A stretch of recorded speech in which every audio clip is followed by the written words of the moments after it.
నమస్కారం. నేను మీ Kanchela Srikanth, MLC, government whip, political chairman, Kuppam area development authority.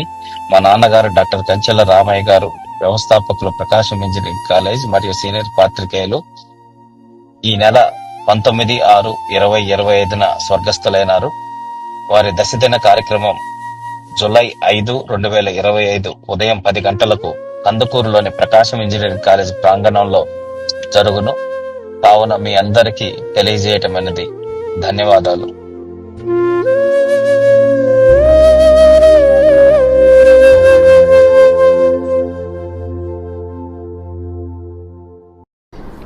అందరికీ నమస్కారం.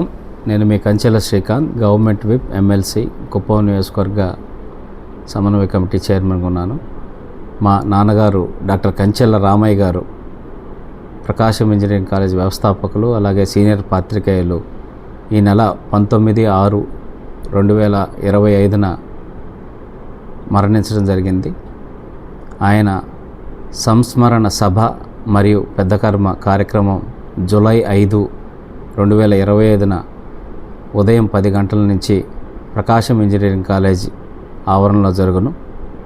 కావున మిత్రులందరికీ, ఆయన శ్రేయోభిలాషులకి, మా యొక్క కుటుంబ సభ్యుల తరపున మీ అందరికి కూడా తెలియజేయటం జరుగుతుంది.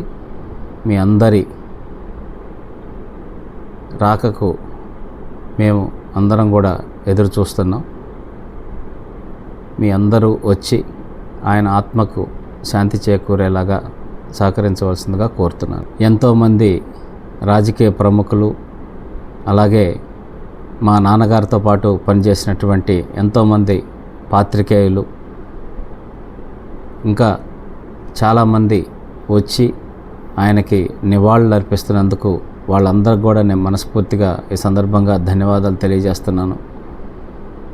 ఆయన లేని లోటు మా కుటుంబానికి ఎంత ఉన్నా ఈ సమయంలో మాకు అండగా ఉండి మాకు ధైర్యం చెప్తున్న ప్రతి ఒక్కరికి పేరు పేరున మనస్ఫూర్తిగా కూడా ధన్యవాదాలు తెలియజేస్తున్నాను. మా నాన్నగారు చేసిన మంచి పనులు, అలాగే సమాజంలో చేసినటువంటి ఎన్నో కార్యక్రమాలు ఏ విధంగా జరిగాయో అనే దానికి ఈరోజు ఆయన చనిపోయిన రోజు ఎంతోమంది వచ్చి ఆయనకి ఘన నివాళులు అర్పించటం, అట్లాగే మీ నాన్నగారు మాకు ఈ విధంగా అండగా నిలబడ్డారు, కష్టకాలంలో మాకు సహాయం చేశారు, మాకు ఎన్నో రకాలుగా మాకు తోడుగా ఉన్నారని చెప్పనేసి ఎంతోమంది వచ్చి తెలియజేస్తుంటే చాలా అంటే చాలా సంతోషంగా ఉంది.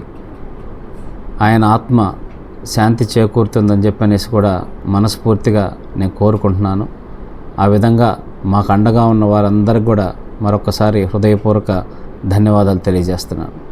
ఈ ప్రాంతానికే కాదు, మా అందరికీ కూడా చాలా తీరని లోటుగా భావిస్తాము. ఎందుకంటే ఆయన యొక్క జీవితం తెరిచిన పుస్తకం లాంటిది. ఒక సామాన్య కుటుంబంలో జన్మించిన తనకున్నటువంటి సమాజం పట్ల, సమాజ అభివృద్ధి జరగాలంటే మౌలిక వసతులైనటువంటి విద్య అనేది అవసరం అనేది నా ప్రగాఢ సానుభూతిని తెలుపుకుంటూ సెలవు తీసుకుంటాను.